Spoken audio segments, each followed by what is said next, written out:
When the British Empire spread across continents, it did more than raise flags and build forts. It carried culture, language, ideas, and customs. Architecture, fashion, and social habits became symbols of authority and identity. From India to Africa, the Caribbean to the Pacific, British culture transformed societies, often blending with local traditions and sometimes replacing them. This is the story of how Britain exported its culture across the world. Hello and welcome. I hope you are doing well today, and thank you for joining me on this journey through history. In this story, we explore how Britain exported its culture to the colonies. How schools, churches, clubs, and social norms carried British ways of life to distant lands. How customs became tools of influence, and identity was shaped far from home. For some, British culture provided access, education, and new opportunities. For others, it challenged local traditions, beliefs, and ways of life. So here is a question to think about before we begin. Was the export of British culture a gift of civilization? Or a tool to assert control over colonized peoples? Early trade and cultural exchange 1600 to 1700. The story begins on the crowded docks of London, Bristol, and Liverpool, where ships laden with goods prepared to sail into distant waters. Their vessels held tea, silverware, fabrics, and the fashions of the English court. Yet alongside commerce, culture traveled quietly, shaping interactions and influence in ports far from home. Merchants arrived in Africa, Asia, and the Americas with a mixture of ambition and curiosity. They sought markets, alliances, and sources of rare goods. But they also brought customs and manners, habits that reflected the life they left behind. Tea drinking, formal dress, dining etiquette, and language were introduced to local elites during receptions, negotiations, and social gatherings. These small gestures of familiarity carried meaning. They established a British presence not only in trade, but in perception. Local elites received these visitors with their own traditions. Ceremonies, hospitality, and negotiation protocols varied across regions. In some places, British styles were admired and incorporated. In others, they were adapted to fit local systems. Exchange was never one-sided. Merchants learned to navigate unfamiliar languages, social hierarchies, and cultural expectations. They adjusted behavior, dress, and etiquette to gain trust. Cultural influence was a subtle negotiation, embedded in daily interaction. Exchange was never one-sided. Merchants learned to navigate unfamiliar languages, social hierarchies, and cultural expectations. Ships and their cargo became symbols of this connection. Fabrics from England inspired local dress, while locally produced goods shaped English taste abroad. Silverware and porcelain displayed refinement and wealth. Tea ceremonies were introduced as part of commerce, yet they carried lessons in manners, timing, and conversation. Even routine exchanges offered opportunities to teach, learn, and influence. Trade created the channels through which culture could travel. Markets themselves became sites of exchange beyond goods. Languages mingled as interpreters and traders negotiated contracts. Children of local elites observed English visitors and imitated behaviors, integrating new customs into their own communities. Merchants kept diaries and wrote letters describing what they saw, reporting back home on markets, fashion, and protocol. Knowledge flowed alongside goods, creating a web of cultural and commercial connection. Missionaries often followed traders, contributing to the blending of commerce and culture. Schools, chapels, and instruction in reading and writing introduced new ideas alongside trade practices. Religion, literacy, and manners intersected with commerce, creating complex layers of influence. Students and apprentices learned English, new calculation methods, and social etiquette that mirrored what they observed in visiting merchants.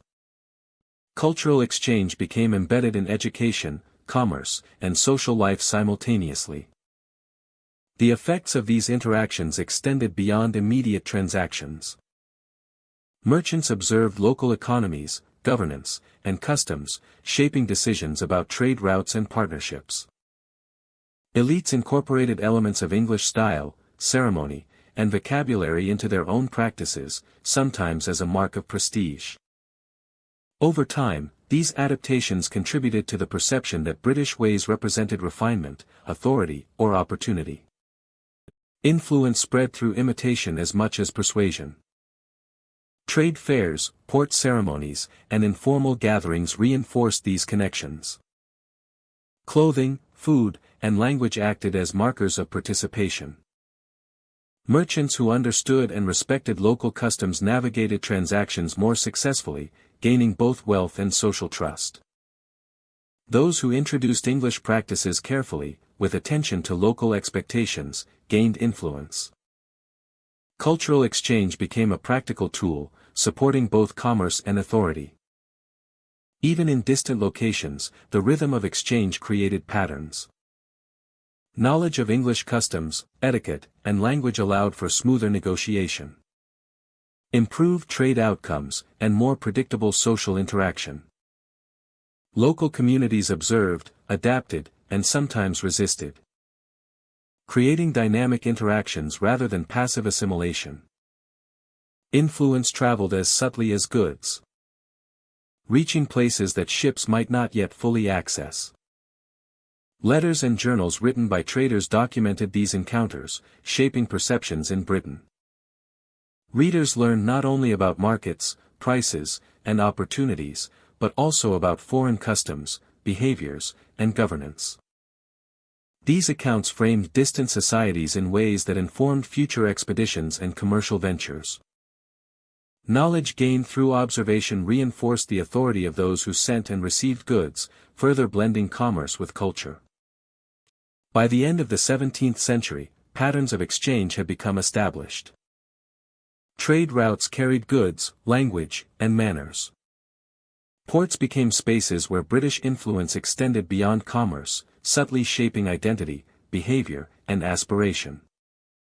Early interactions laid the foundation for cultural influence alongside trade, creating a network that would deepen in complexity over the following century. These early encounters show that empire was not only enforced through conquest or legislation. Influence grew through observation, imitation, and participation. A merchant sharing tea with a local elite, a child learning English counting methods, or a craftsman adopting foreign design created ties that strengthened authority. Culture traveled quietly, building familiarity and expectation alongside goods and profit. The first decades of British trade were thus as much about exchange of ideas as they were about exchange of goods. Every shipment, every meeting, every lesson in etiquette carried weight. Early trade created channels that commerce alone could not explain, establishing patterns of influence, understanding, and expectation that shaped the centuries to come. Between 1650 and 1750, Caribbean plantations were not only centers of production, but also spaces where culture, social life, and education intertwined under British influence. Settlers and administrators brought customs, celebrations, and routines that reshaped daily life on the islands. Music and dance echoed through settlements and plantation houses. Social events, from formal balls to cricket matches, became a hallmark of British leisure. These activities signaled status, reinforced hierarchy, and provided a model of behavior for those living and working under colonial rule. Plantation owners hosted gatherings that displayed wealth and influence. Ballrooms were arranged with care, candles flickered over polished floors. And guests dressed according to European fashion. Cricket matches became spectacles, showcasing skill, discipline, and sportsmanship. Religious services were held in churches built beside estates, emphasizing moral instruction alongside communal gathering. These rituals, both secular and sacred, structured time and expectation. They provided entertainment, socialization, and a reinforcement of British cultural identity, marking the boundaries between rulers and those they governed. Education was another tool of cultural influence. Schools taught English reading and writing, often using religious texts as primary materials. Children learned to recite passages, write letters, and practice arithmetic. Literacy was not just an academic skill, it was a marker of social compliance and integration into the imperial framework. Knowledge came packaged with cultural norms, as lessons included etiquette, decorum, and moral guidance. Reading, writing, and behavior were linked, creating a model of disciplined participation in both education and society. Christianity shaped daily routines as well. Church attendance was structured and enforced. Hymns, prayers, and sermons provided moral instruction aligned with British values. Literature and religious texts carried not only literacy lessons but cultural messages. Instructing children and adults on ideals of conduct, authority, and aspiration. The combination of religion and education reinforced social expectations and cultural alignment with the colonial system. Entertainment and recreation carried similar functions. Music and dance were present at both work and leisure. Instrumental melodies traveled across plantation spaces, marking celebration, ritual, or work rhythm. Dancing provided a structured form of expression, teaching patterns of movement and social interaction. According to British customs, these activities extended cultural influence beyond the classroom, embedding British identity in physical expression, communal gathering, and the experience of time. Colonized populations navigated these spaces with a mixture of adaptation and resistance. Some adopted aspects of British cultural life, learning songs, dances, and social manners. Others preserved indigenous or African traditions privately, blending them with European forms to create hybrid practices. Cultural pressure existed alongside education, as lessons in reading and religion were paired with expectations about behavior and participation. People learned quickly that compliance could bring safety or opportunity, while resistance maintained continuity of identity and memory. Schools, churches, and social events created a framework where cultural instruction reinforced authority. Etiquette, manners, and literacy became visible markers of status, determining who could participate fully in social and administrative life. Those who mastered these skills gained recognition and influence, while those excluded were reminded of the boundaries imposed by colonial hierarchy. Culture and education were instruments of both inclusion and limitation, shaping access as much as behavior.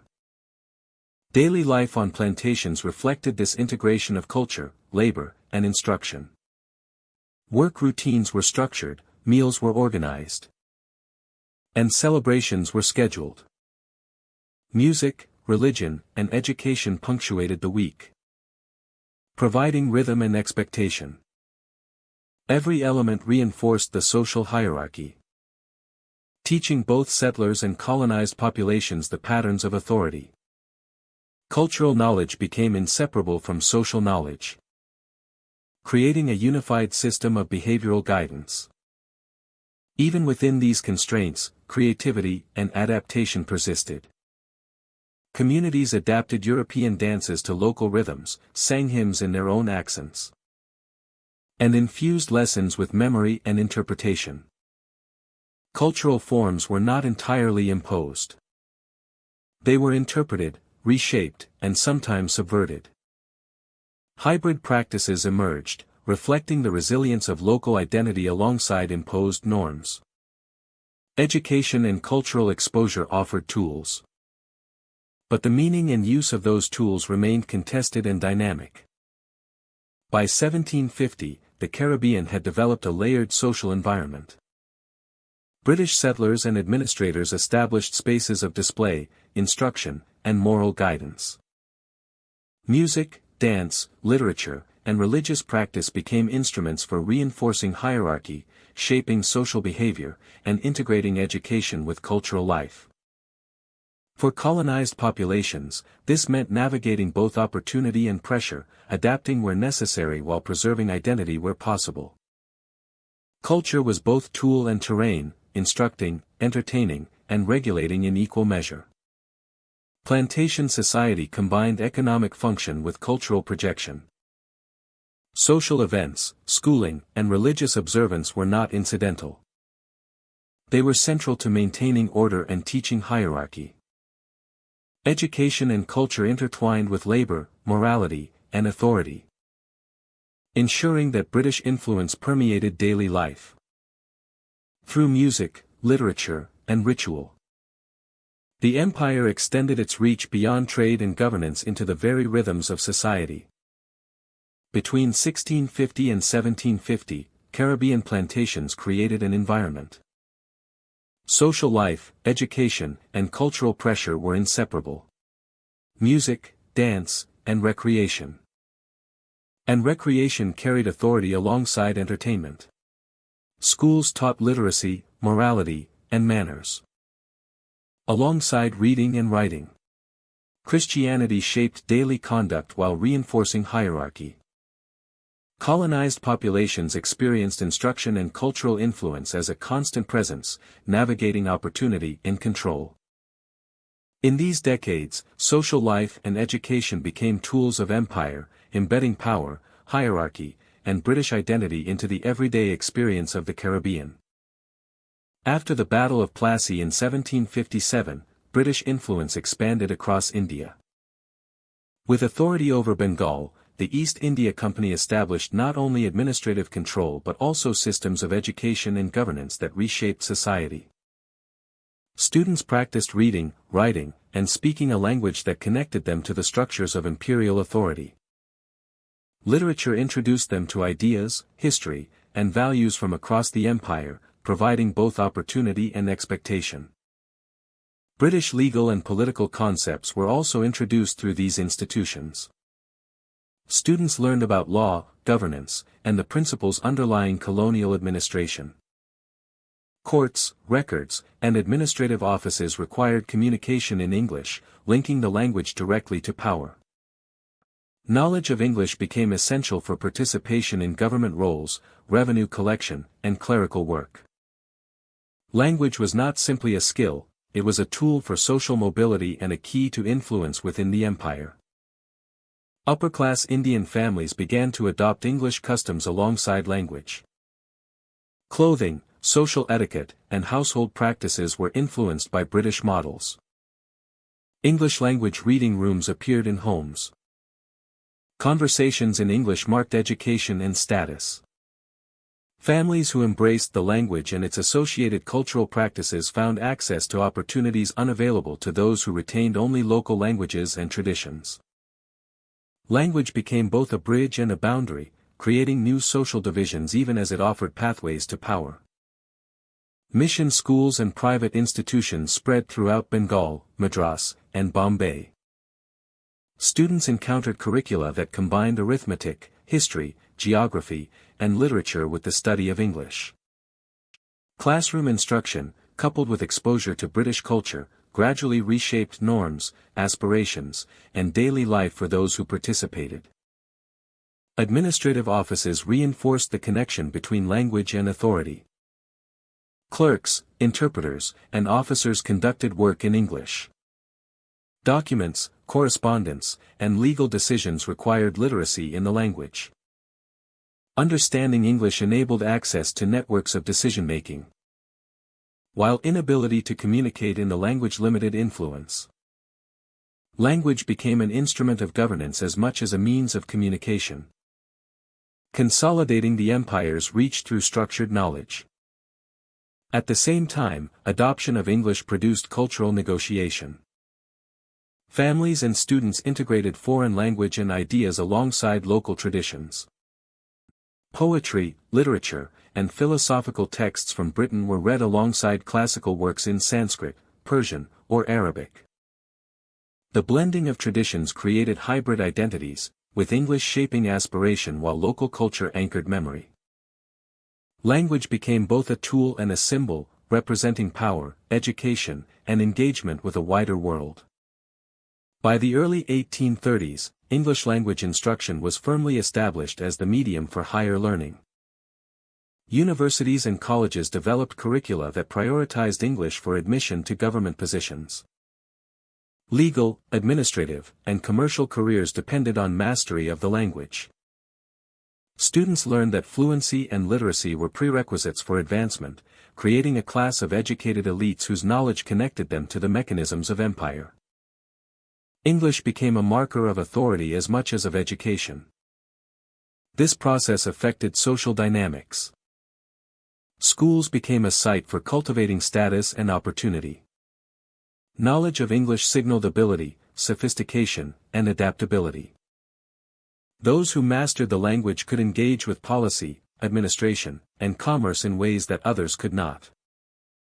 Language shaped networks of influence, creating a distinct social and professional class within Indian society. The classroom became a site of transformation. Students who mastered English and learned British concepts of governance could participate in decision-making, manage records, and interpret law. They became essential to the functioning of administration. Yet the same education produced awareness of inequality and disparity. Exposure to ideas of rights, law, and civic principles encouraged critical thinking. Knowledge of language opened access to opportunity, but also revealed limitations imposed by colonial authority. By 1835, English language education had become the foundation of higher learning in India. Institutions, curricula, and examinations formalized the role of language as a gateway to influence. Students could enter government, commerce, or legal professions, but only through systems aligned with British structures. Fluency in English connected them to authority, commerce, and administration. It provided opportunity, but required alignment with a new cultural and political framework. Language in India between 1757 and 1835 was more than communication. It was a bridge to power, a tool of administration, and a marker of identity. It shaped social mobility, cultural practice, and governance. Classrooms and offices became spaces where language reinforced authority and created pathways to participation. Students who learned English navigated both opportunity and expectation, belonging to a world defined by imperial structures. English language learning became essential for administration and higher education. British legal and political concepts entered curricula. Upper-class Indian families adopted customs, attire, and practices linked to English education. Language became a bridge to power and a marker of British identity. Through language, education, and administration, India became a space where communication, culture, and authority converged, shaping generations to engage with the empire on terms both practical and symbolic. Architecture and urban planning between 1800 and 1850 transformed colonial cities into visual statements of power and influence. British designs appeared across administrative centers, towns, and emerging settlements. Buildings reflected Victorian and Georgian aesthetics, with symmetry, proportion, and ornamentation expressing both authority and taste. Administrative offices rose with solid facades and imposing entrances. Churches and schools took on familiar forms, linking education and faith with imperial presence. Homes of merchants and officials adopted styles imported from London, Manchester, and Edinburgh, creating neighborhoods that resembled the metropole. Streets were laid out with intention. Grid patterns replaced irregular paths, imposing order on landscapes that had grown organically over centuries. Wide avenues allowed for processions, parades, and the movement of troops. Markets and plazas were designed not only for commerce, but to emphasize visibility, hierarchy, and accessibility. Town squares became focal points where civic life unfolded. Parks and open spaces reflected British ideas of leisure and public gathering, combining aesthetics with practical function. The placement of key buildings reinforced authority. Courts, post offices, and police stations were positioned to signal the presence of law and order. Churches were prominent, often elevated or placed at intersections, creating visual dominance and signifying moral and spiritual authority. Schools were positioned near neighborhoods but remained clearly part of the civic structure, symbolizing education as a pillar of imperial society. Materials and construction methods were often imported or adapted from British practices. Stone, brick, and timber were combined according to the standards of the era. Rooflines, windows, and facades echoed designs familiar from England, signaling both refinement and permanence. Decorative details, columns, balustrades, and pedimenta offered aesthetic continuity, linking the colony to its imperial center. Even when local materials were used, the forms retained their foreign identity, blending function with symbolism. Urban planning extended beyond individual buildings. City layouts reflected an imposed order. Residential, commercial, and administrative zones were delineated, guiding movement and activity. Markets, ports, and civic centers were arranged to facilitate trade and communication. Streets allowed for light, air, and surveillance, aligning urban space with ideas of control and hygiene. Public spaces encouraged gathering under watchful observation, integrating social life with imperial oversight. The result was a cityscape that conveyed power. Architecture and planning were not merely practical. They communicated ideology. Symmetry, proportion, and hierarchy became visual metaphors for governance, reflecting the reach and organization of the empire. The very arrangement of streets and buildings taught order, discipline, and expectation. Communities responded in multiple ways. Some adopted elements of British design in private buildings, integrating columns, windows, and facades into local styles. Others maintained traditional patterns alongside imposed grids, creating a layered urban experience. The interaction of local adaptation and foreign imposition shaped the character of colonial cities, producing spaces that were at once familiar and distinctly transformed. Infrastructure followed similar patterns. Bridges, roads, and ports were designed to support trade, administration, and movement of troops. Civic amenities such as water systems, drainage, and lighting were introduced to align with British standards, improving public health and urban functionality. These systems reinforced the visual and practical presence of the empire, linking architecture with daily life in tangible ways. By 1850, colonial cities had become symbols of imperial order as well as cultural influence. The built environment conveyed permanence, authority, and the aesthetic ideals of the empire. Streets, squares, and public spaces taught patterns of behavior and expectation.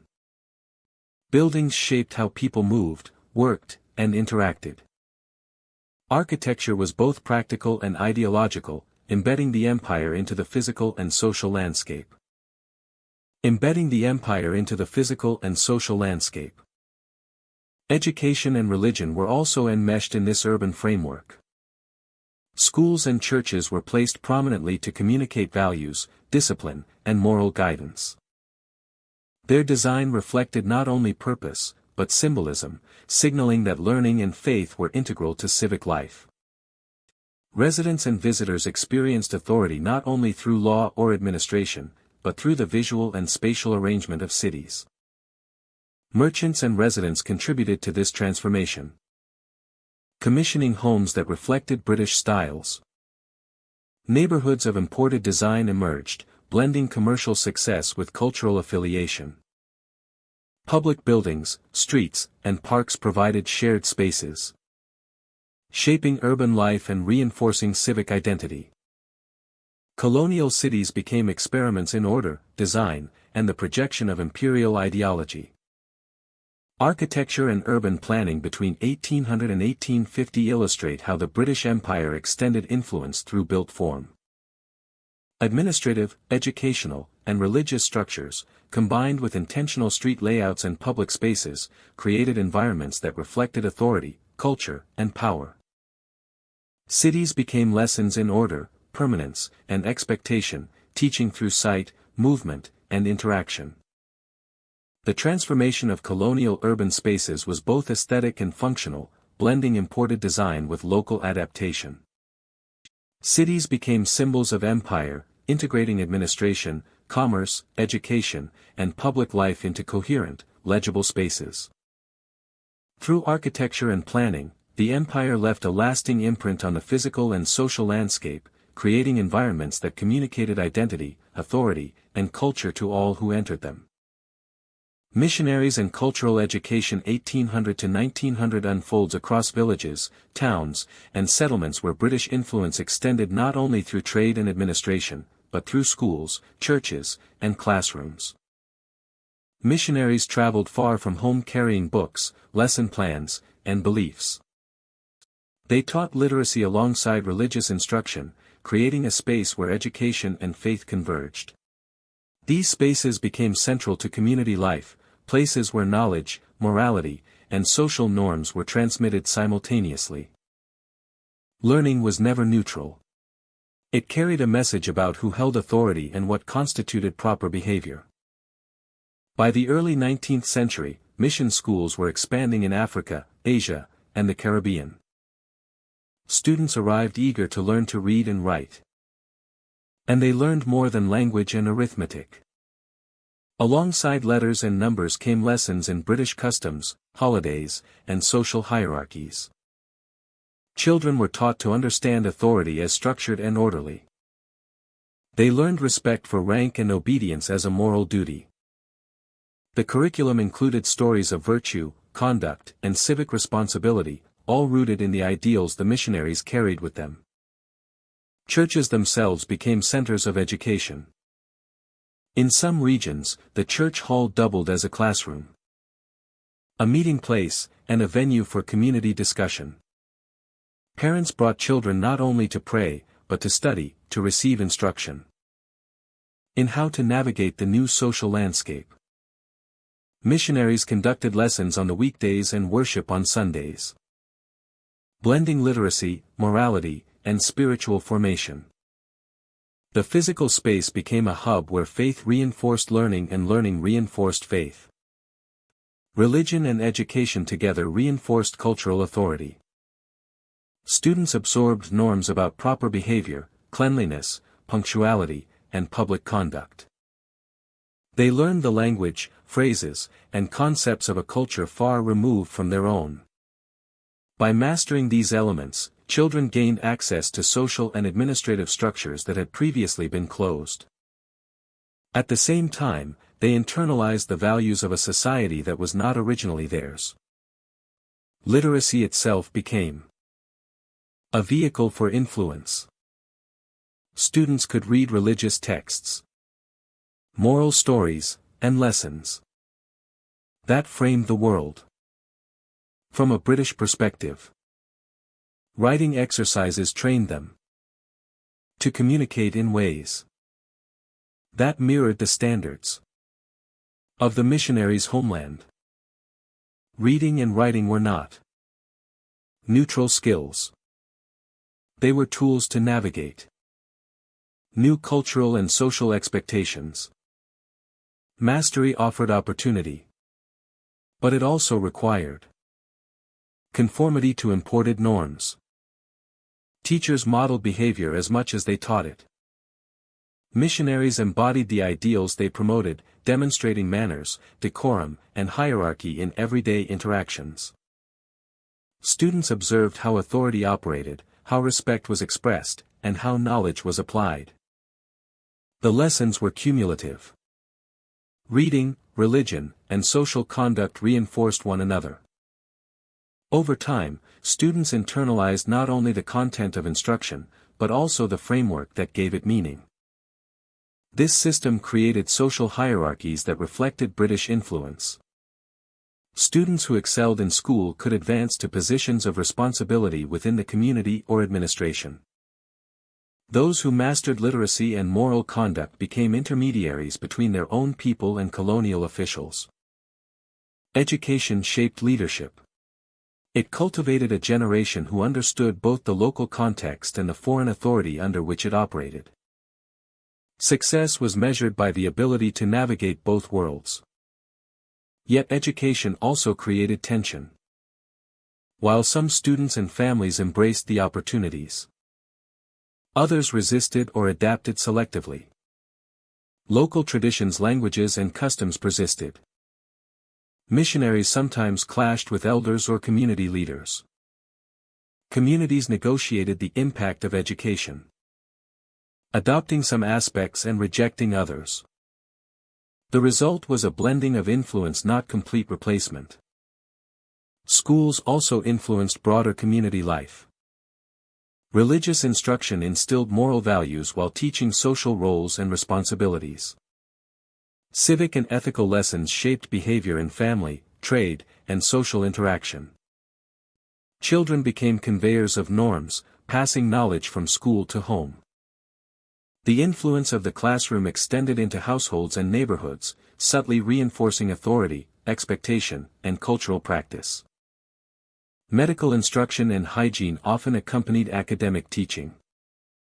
Students learned about cleanliness, diet, and health practices recommended by the missionaries. These lessons intersected with religious and moral instruction, presenting a comprehensive vision of what it meant to be educated, moral, and proper in the framework being taught. Faith and practical knowledge intertwined, producing holistic instruction that shaped both mind and body. By the late 19th century, missionary education had deeply affected identity. Language, dress, ritual, and behavior were all influenced by the curriculum. Students who had once only known local customs now navigated a hybrid world, blending ancestral practices with British ideals. The process was uneven, and experiences varied widely by region, teacher, and family. Some embraced the system fully. Others negotiated their own balance. In every case, the legacy of cultural education endured. Missionaries' work extended beyond children. Adults observed lessons, attended services, and sometimes participated in instruction. They learned to read religious texts, record information, and participate in civic life shaped by education. The reach of schooling extended to the wider society, affecting trade, local administration, and social expectation. Churches and schools together reinforced the values and authority of a culture that was both foreign and influential. Education and faith together created lasting influence. Communities gained tools to navigate new economic, political, and social realities. They also encountered pressures to conform to standards not of their making. Missionaries taught literacy, morality, and customs simultaneously, producing knowledge that was practical, ethical, and culturally prescriptive. Students carried this influence into adulthood, shaping how communities interacted with colonial authorities and with each other. The legacy of missionary education from 1800 to 1900 is still visible today. Schools, churches, and social institutions trace their origins to these early efforts.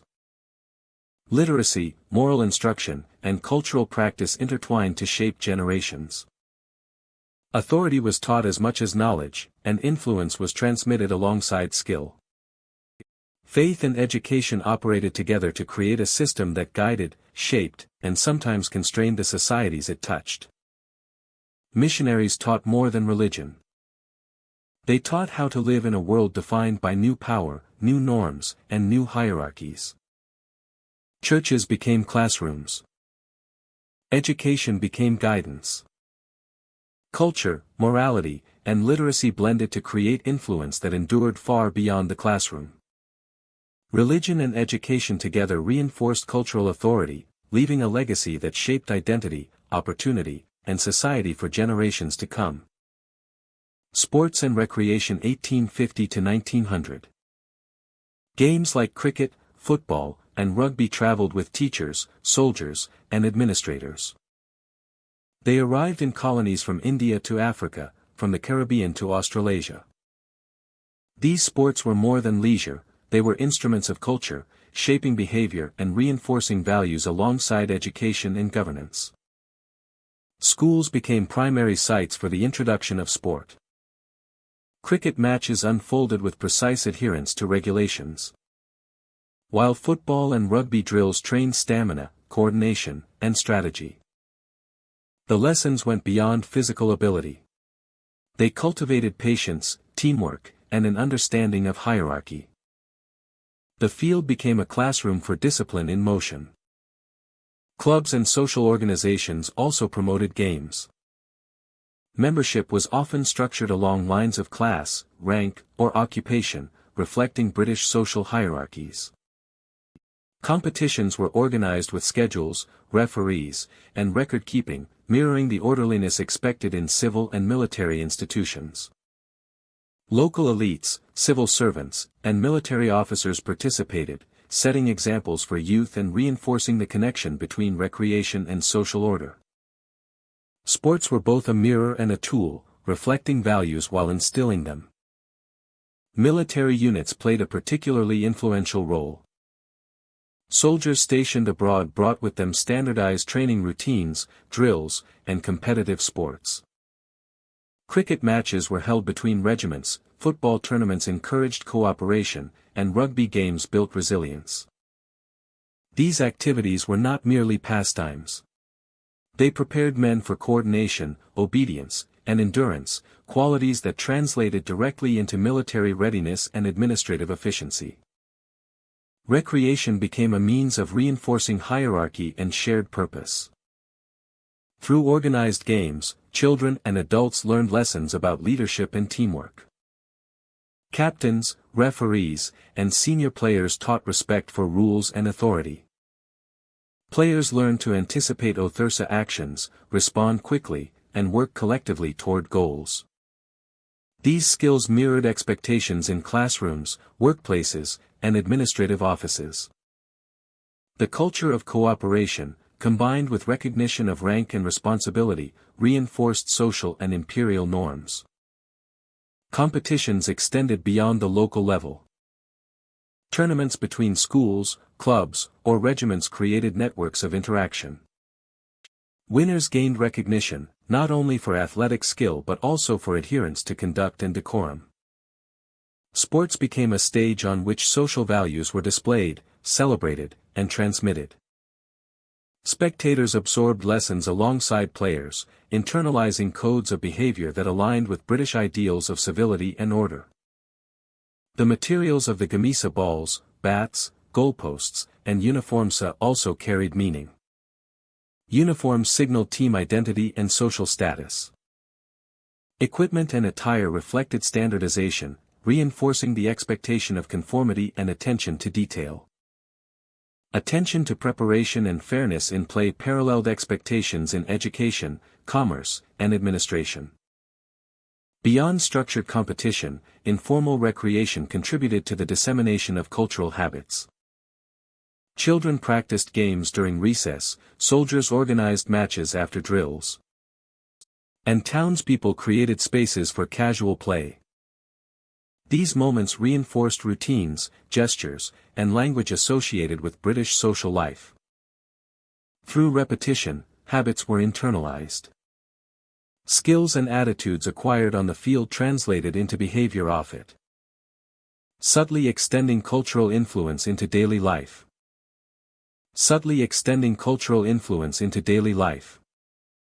Education and recreation became intertwined.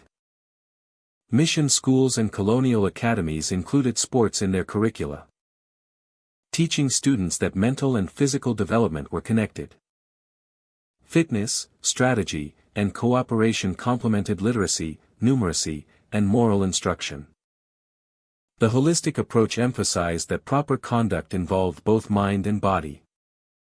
Playing according to the rules of British sports became another form of socialization, aligning youth with imperial ideals even before formal employment or administration. The reach of sport also shaped identity. Students and participants began to associate physical ability, fair play, and teamwork with social advancement. Excellence in games could provide opportunity, recognition, and mobility. Yet it also demanded adherence to standards defined by authority. Participation was a negotiation between enjoyment and expectation, pleasure and discipline. Sports became a medium through which loyalty, order, and identity were transmitted. By the end of the 19th century, sports had become a cornerstone of colonial life. Cricket pitches, football fields, and rugby grounds were established in towns, schools, and military installations across the empire. They created networks of interaction, reinforced social hierarchies, and instilled values that complemented education and governance. The lessons learned on these fields traveled into offices, courts, and communities, shaping the behavior and mindset of those who participated. By the end of the 19th century, sports had become a cornerstone of colonial life. Sports and recreation, therefore, were not neutral activities. They were structured, deliberate, and influential. They taught cooperation, discipline, and respect. They reinforced hierarchy and authority. They shaped identity and social mobility. Through games, the ideals of the British Empire were experienced, internalized, and reproduced. Physical activity became a tool of cultural transmission, extending imperial influence quietly, consistently, and effectively. In this way, the fields and courts of the 19th century became extensions of classrooms, council chambers, and barracks. Education and recreation worked together to create citizens, clerks, soldiers, and leaders attuned to the empire's values. Sports were both a mirror of society and a mechanism for shaping it, ensuring that the culture of order, discipline, and loyalty spread alongside trade, law, and administration. The legacy of these early recreational programs endured long after the matches ended, leaving an imprint on communities and individuals alike. Between 1870 and 1914, daily life across colonial territories was shaped as much by culture as by law or administration. Clothing, table manners, and social customs became tools through which British influence extended into the routines of everyday life. Schools taught decorum alongside reading and writing, emphasizing proper posture, speech, and conduct. Families who adopted British ways reinforced these lessons at home, shaping behavior from morning routines to evening gatherings. Children learned to move, speak, and present themselves according to standards set far from the communities in which they lived. Education and family life became instruments of cultural alignment. Fashion emerged as a visible marker of identity and status. Local elites often emulated British attire to signal prestige, social standing, and connection to the empire.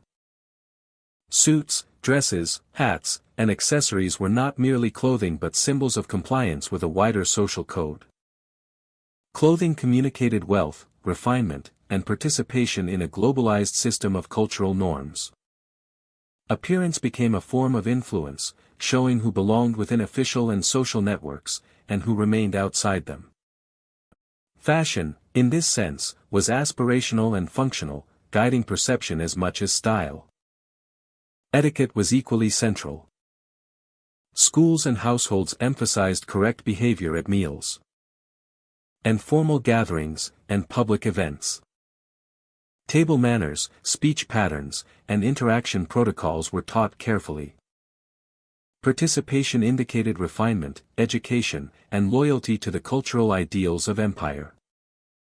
Those who mastered these forms gained respect and access to networks of power, while those who did not were subtly excluded. Learning behavior became as important as learning to read or write. Social customs extended into public and private life. Clubs, societies, and community events provided venues where British norms were reinforced. Discussions followed prescribed forms, gestures and posture communicated awareness of status, and interaction reflected hierarchy. Participation in these events required both knowledge and discipline. It was not enough to attend, one had to move, speak, and behave correctly. Social life became a classroom in itself, teaching lessons of power, hierarchy, and expectation alongside camaraderie. Education, fashion, and etiquette were interconnected. A child learning to speak politely in a classroom was also learning to present themselves correctly in social gatherings. Reading comprehension was paired with lessons in comportment. Writing exercises often emphasized structure and clarity as reflections of character and intelligence. The aim was to produce individuals who could navigate both the formal demands of governance and the informal codes of social life. Cultural conformity became a prerequisite for mobility, prestige, and influence. Local elites played a significant role in this process. They acted as intermediaries, modeling behavior for broader communities and demonstrating the rewards of cultural alignment. Their adoption of British dress and social norms reinforced the perception that these practices were desirable and effective. Status, opportunity, and authority were linked to cultural performance. Children observed and internalized these behaviors, seeing imitation not only as social strategy but as a path to recognition. Culture became both aspirational and compulsory in some contexts, guiding the decisions of families and individuals alike. This period also demonstrated the subtle forms of compliance and adaptation. Communities and individuals did not simply absorb British norms passively. Practices were interpreted, reshaped, and sometimes blended with local traditions. Tea ceremonies might include local foods. Dress might combine imported fabrics with regional styles. Speech patterns were adapted to local languages and accents. Even as imperial culture spread, it was filtered through local experience, creating hybrid forms that reflected both adoption and continuity. Daily life itself was structured by these cultural expectations. Morning routines, preparation for school or work, and participation in social events required attention to appearance, speech, and behavior. Observation was constant. Compliance was rewarded through social recognition, advancement, or inclusion. Failure to adhere could limit opportunity, isolate individuals, or mark them as outsiders. The boundaries of culture and propriety were enforced in both formal and informal spaces, shaping behavior in enduring ways. By 1914, the influence of fashion, etiquette, and social norms was deeply embedded. Schools, families, and social networks collectively transmitted British ideals. Clothing, manners, and ceremonies signaled participation in imperial culture. Literacy and behavior were aligned to produce individuals capable of navigating both administration and society. Cultural knowledge became a form of currency, reinforcing hierarchy and social cohesion while shaping perception and opportunity. The legacy of this era shows how culture can operate alongside law and education to maintain authority. It shaped identity, reinforced social stratification, and created spaces where conformity was expected and rewarded.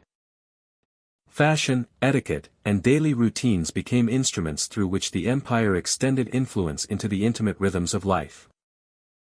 They taught compliance while providing pathways for recognition, creating a landscape in which culture itself became a means of governance. Between 1870 and 1914, the Caribbean and other colonial territories experienced a subtle, pervasive shaping of daily life. Clothing, manners, and social practices conveyed status, expectation, and alignment with imperial ideals. Schools and families reinforced these lessons. Participation in ceremonies, clubs, and social events became both a privilege and an obligation. Culture instructed as much as education, and every interaction reflected the interplay between aspiration and authority, shaping generations in ways that extended far beyond the classroom.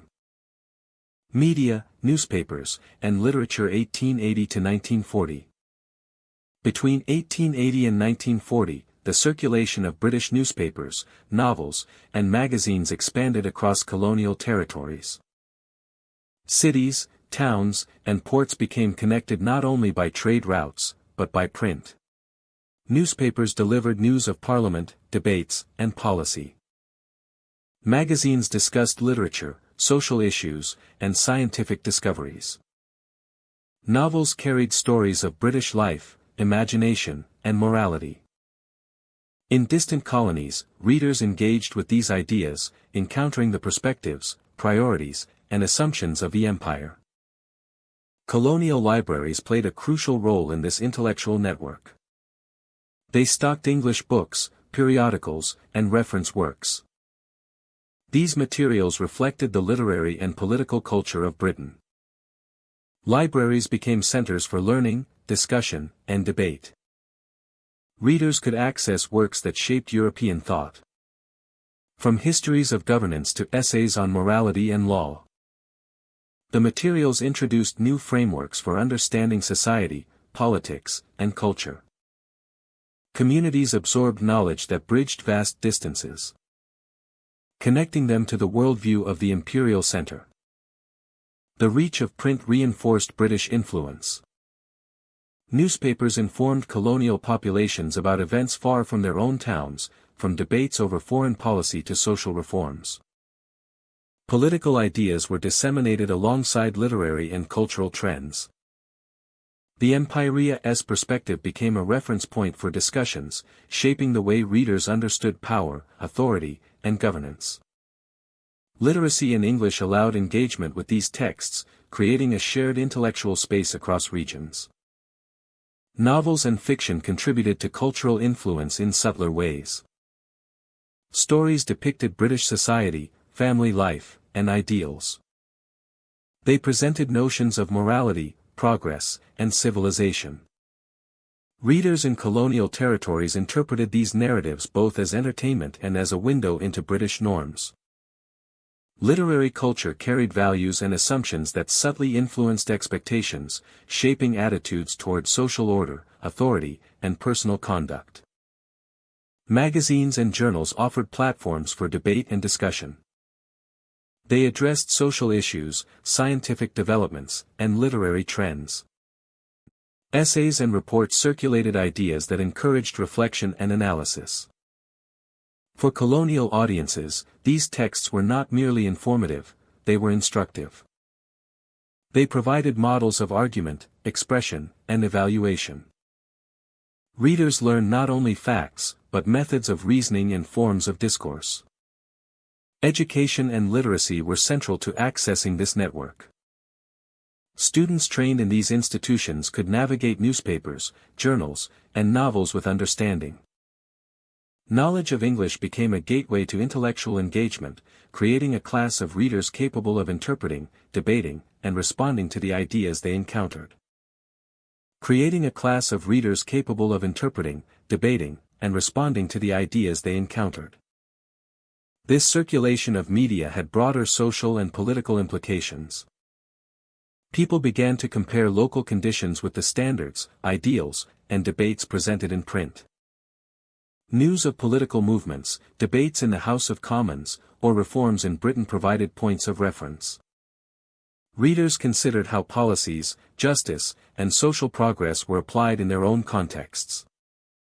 Print became a tool for reflection, shaping aspirations and expectations. The influence of literature extended into civic life. Writers and thinkers who were educated in English used newspapers and journals to comment on colonial governance. Literary forms provided a vehicle for argument and advocacy. Editors, journalists, and writers created networks of communication that connected cities, towns, and regions. Print culture supported dialogue among elites, intellectuals, and emerging leaders, shaping discourse in ways that influenced politics, administration, and public opinion. Colonial libraries, reading rooms, and private collections became spaces where ideas circulated beyond the classroom. They offered access to debates about law, governance, literature, and social reform.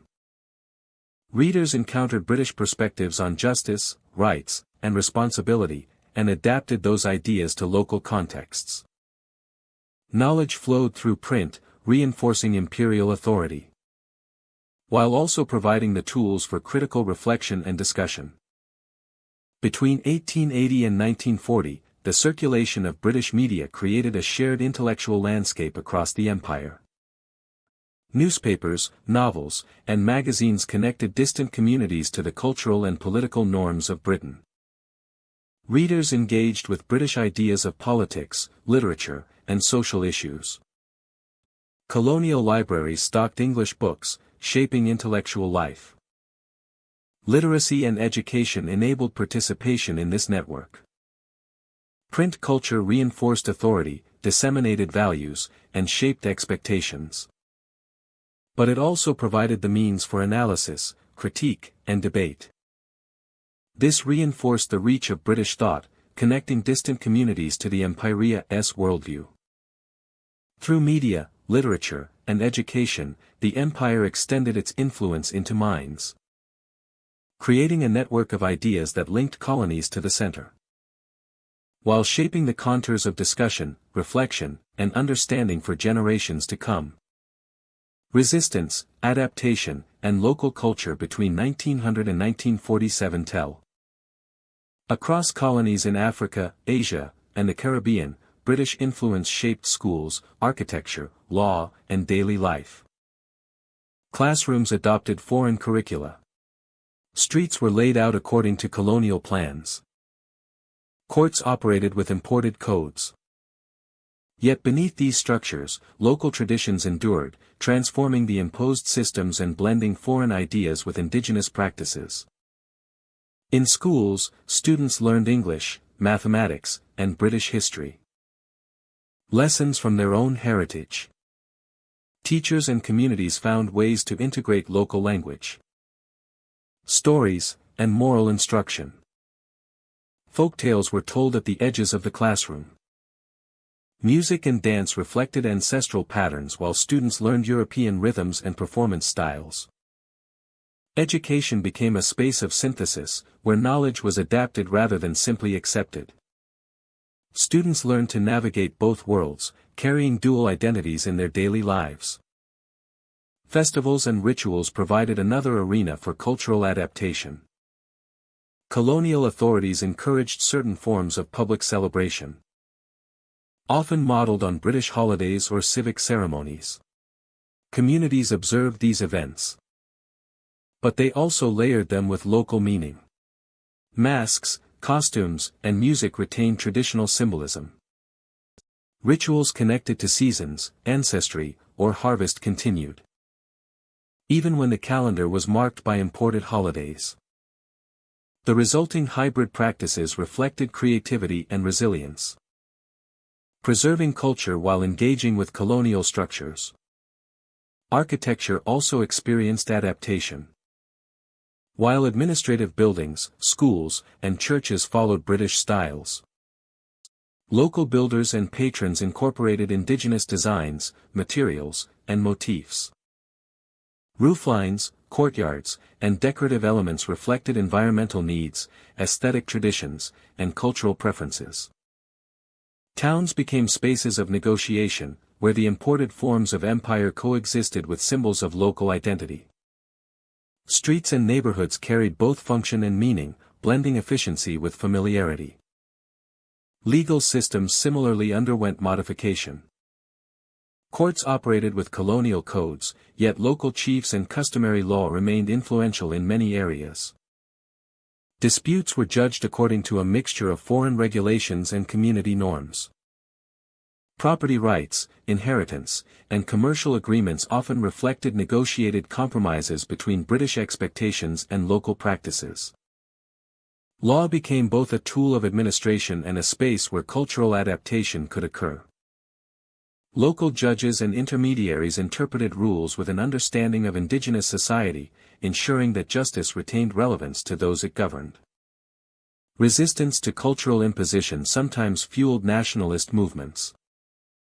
Educated elites, veterans of wars, and community leaders began to question the authority of colonial systems. They challenged curricula that ignored local histories, legal codes that undermined traditional authority, and architecture that imposed foreign aesthetics on familiar landscapes. Protests, petitions, and publications emerged, demanding that governance, education, and public spaces reflect the people rather than distant rulers. Resistance was both political and cultural, expressing itself through formal campaigns and everyday practices. Daily life also demonstrated adaptation. Clothing, food, and household practices reflected hybrid identities. Families combined imported fabrics with traditional garments. These choices were deliberate, reflecting negotiation between convenience, status, and cultural memory. Adaptation was a quiet form of resistance, asserting identity within the structures of empire. Communities preserved oral histories and storytelling traditions even as formal education emphasized foreign narratives. Elders taught children about lineage, morality, and local heroes. Songs and poetry maintained cultural memory, ensuring continuity across generations. Students and families learned to move fluidly between worlds, respecting ancestral knowledge while engaging with imported skills and ideas. By the 1930s and 1940s and 1940s, the cumulative effect of resistance and adaptation became visible in social institutions. Schools taught local histories alongside British subjects. Civic planning incorporated indigenous considerations. Courts increasingly interpreted law with an awareness of customary practices. Hybrid identities were normalized, reflecting the negotiation between imposed authority and enduring culture. World events accelerated these dynamics. Soldiers returned with new perspectives, questioning the legitimacy of foreign rule and asserting the value of indigenous knowledge and leadership. Communities used these experiences to press for greater autonomy, influencing educational, legal, and urban planning reforms. Resistance and adaptation were no longer marginal, they shaped policy and governance. By 1947, as India gained independence, and other nations prepared to follow, the interplay of resistance, adaptation, and local culture had already transformed colonial societies. British influence remained in structures, language, and administration. But it was never uncontested. Education, architecture, law, and daily life had been modified to reflect local realities, creating societies that carried both the legacy of empire and the enduring vitality of indigenous traditions. Between 1900 and 1947, culture survived and evolved. Colonized peoples engaged with imposed systems, but they did not surrender identity. Resistance was expressed through negotiation, adaptation, and creativity. The result was a hybrid landscape where schools, streets, courts, and homes reflected both the structures of empire and the persistence of local culture. Communities demonstrated that influence can coexist with autonomy, and that adaptation is a powerful form of survival and expression. Legacy today unfolds in cities, towns, and communities around the world, where the marks of British influence remain visible and lived. Even after independence, the cultural imprint left by centuries of connection and governance continues to shape language, recreation, architecture, law, and daily life. It connects nations, businesses, and people across continents, providing a common medium for thought, negotiation, and opportunity. Cricket is played in fields from Mumbai to Melbourne, from Kingston to Nairobi. The sport carries with it rules, traditions, and a rhythm learned over generations. Matches are more than games. They are exercises in discipline, strategy, and cultural memory. The presence of cricket in places far from Britain illustrates how practices once tied to empire became part of local life. Embraced, adapted, and transformed by those who played them. Architecture also reveals this legacy. Victorian and Georgian styles persist in government buildings, universities, and residential neighborhoods. Stone facades, pillars, and ornate detailing reflect ideals of order, stability, and permanence. Streetscapes carry echoes of a time when form was meant to convey authority and taste. Yet these buildings have been repurposed and reinterpreted. They host courts, schools, offices, and homes for populations who now define the spaces themselves. They are living monuments to both history and adaptation. Legal systems continue to bear British influence.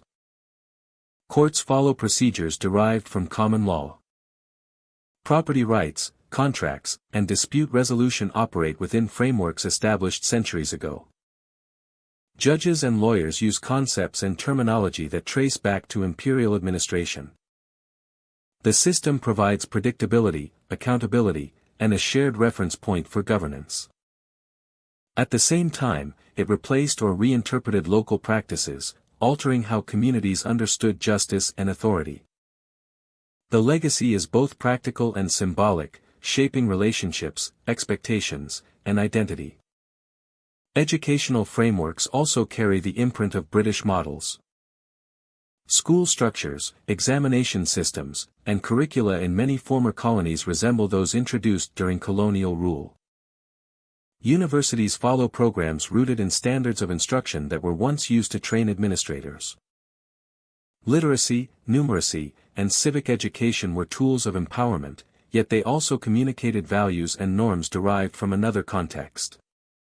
Students gain skills and opportunities, but they also learn to navigate worlds shaped by foreign frameworks. Civic customs reflect this influence as well.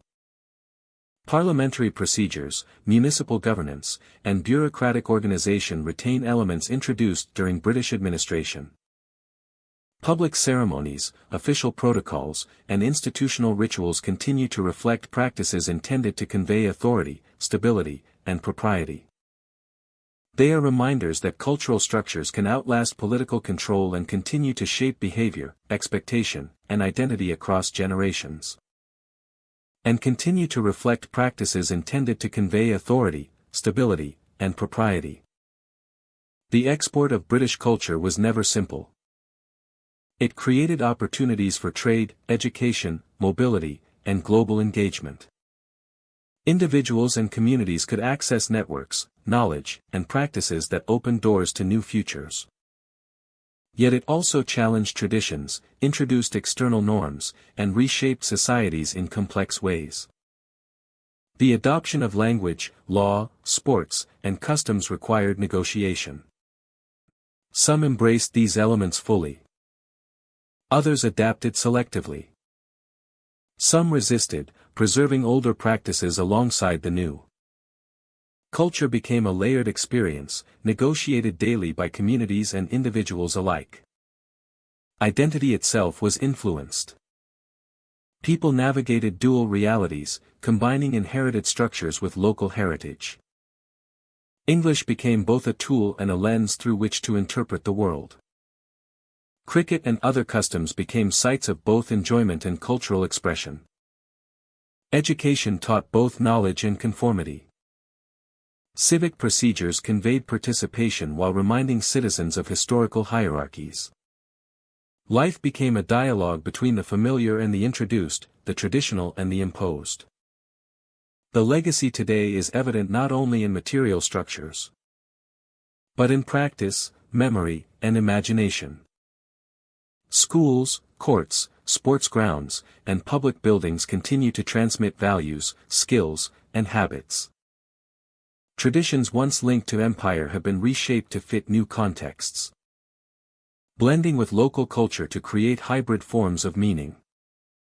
Communities use inherited systems to define their own standards, craft new identities, and negotiate relationships between past and present. For some, this legacy is a benefit. It provides frameworks for education, governance, law, and global communication. It creates opportunity, structure, and access to networks that might otherwise not exist. For others, it is a reminder. It signals a past in which authority was imposed, traditions were altered, and identities were influenced by external power.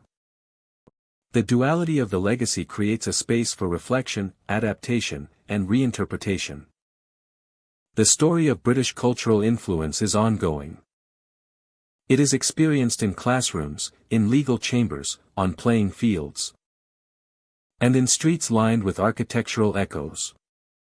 It is lived, adapted, and contested. Each generation negotiates what to retain, what to transform, and what to reject. The presence of language, law, sport, and design shapes thought, opportunity, and social life, while carrying the memory of a global past. Legacy today is complex, layered, and continuous. It reminds us that culture travels, authority leaves traces, and human experience interprets both. English, cricket, law, education, and civic practice are not relics frozen in time. They are active parts of contemporary life, continuously reshaped by the people who live within them. The imprint of British influence is still felt, guiding, framing, and challenging communities around the world. It created connections, opportunities, and identities. It also imposed norms, shaped behavior, and reframed generations. The story of this legacy is both a record of history and a living experience. It is present in everyday life, in choice, in memory, and in practice. Legacy today is not just about what was exported. It is about how those elements continue to shape the world and how communities continue to define themselves within it. Thank you for joining me on this journey through history.